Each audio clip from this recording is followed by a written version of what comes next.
Pajak selalu menjadi kebencian masyarakat Indonesia.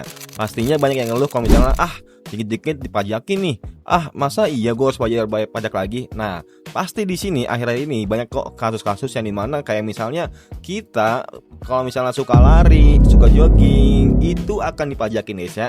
Dan masih banyak lagi berita-berita yang lagi ngawur di Indonesia. Kenapa bisa gitu? Dan kenapa pajak malah semakin banyak di Indonesia?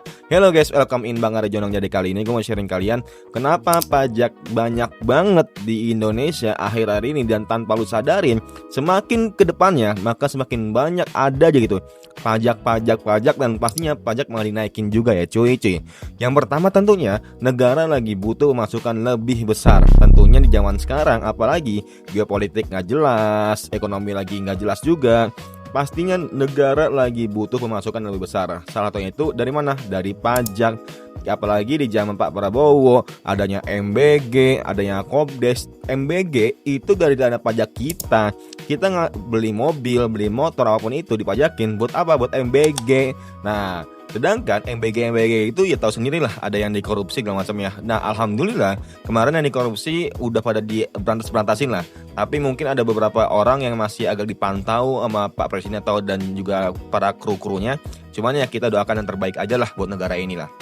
Yang kedua tentunya makin banyak aktivitas ekonomi untuk para gubernur, wali kota, dan para pejabat lainnya. Nah, kayak DPR, MPR, apapun itulah pokoknya yang sekiranya itu ada hubungan dengan masyarakat, pastinya itu juga butuh dana dari masyarakat atau pajak. Dan kalau misalnya lu tanya, Bang, kalau misalnya polisi, TNI, apapun itu yang sekiranya lagi kerja di pemerintah dipajakin juga nggak Bang? Nah, mereka juga bayar pajak guys ya. Kayak misalnya polisi, TNI, MPR, DPR, semuanya itu mereka itu dipajakin semua. Jadi sama rata, tapi ya mungkin dari segi kelas ekonominya, dari segi keberatannya segala macamnya itu yang berbeda dari kita dan juga dari mereka.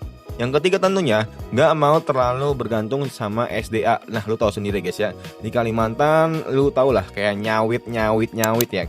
Jokes nyawit tuh lagi keren banget tuh sekarang tuh. Dan dimana ketika lu tahu kalau misalnya sawit ini bisa memanfaatkan dan juga bisa penghasilan, pastinya lu akan benar-benar ngebuka lahan sawit yang makin luas lah.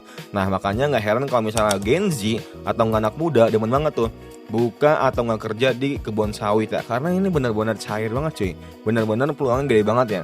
Tapi ya gitu, banyak resikonya, ada yang ilegal sama yang ilegal. Kalau legal lu tau sendiri lah, pajaknya makin gede. Kalau misalnya ilegalnya udah lu aman-aman aja, tapi resikonya juga lebih gede juga ya cuy.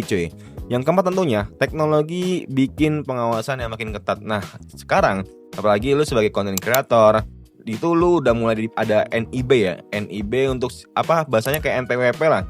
Jadi lu kalau misalnya pendapatan lu gede dari konten segala macamnya itu akan dipajakin juga. Kalau misalnya lu lari atau jogging, pembahasan gue sebelumnya itu yang ada di Strava Premium aja guys ya. Jadi ketika orang-orang lagi lari nih, lagi jogging nih, itu kan biasanya kan menggunakan Strava ya. Nah, sekarang tuh Strava udah mau naikin tuh ke Strava Premium. Biar apa? Ya biar pajakin lagi ya cuy. Karena lagi ngetren banget dari zaman sekarang orang-orang lari situ di Stravain ya. Ya itulah begitulah nama juga di Indonesia, dikit-dikit dipajakin. Tapi kalau misalnya lu tanya, Bang, di luar negeri kan ada juga tuh orang-orang yang dipajakin tapi mereka tuh senang-senang aja. Nah, inilah bedanya antara di luar negeri sama di Indonesia. Mungkin kita belum ngerasain dampaknya secara luas lah, secara dalam lah. Tapi kalau misalnya di luar, ketika orangnya itu bayar pajak, nah pastinya itu akan kerasa banget guys ya.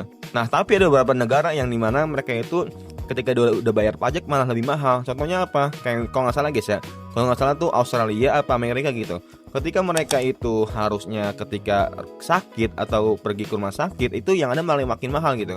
Di Indonesia gila cuy, lu ke rumah sakitnya paling banter-banter kalau nggak sampai 100 sampai 1 juta lah. Kalau misalnya lu ke luar negeri itu lu registrasi bayar apa-apa bayar segala macam ya, dari awal, dari lu booking dokternya aja itu udah bayar. Gue rasa sih sama kayak Indonesia ya, cuma lebih murah lah pokoknya Indonesia. Ya tapi ya gitu, kualitas obatnya, kualitas fasilitasnya, pelayanan, ya lu tahu sendiri lah jawabannya apa lah guys ya. Nah mungkin itu aja guys ya. Menurut kalian gimana? Kenapa Indonesia ini banyak banget pajaknya di akhir ini? Bahkan kedepannya juga lebih banyak ya. Coba tulis aja di kolom komentar. Semoga bermanfaat and see you next time. Bye.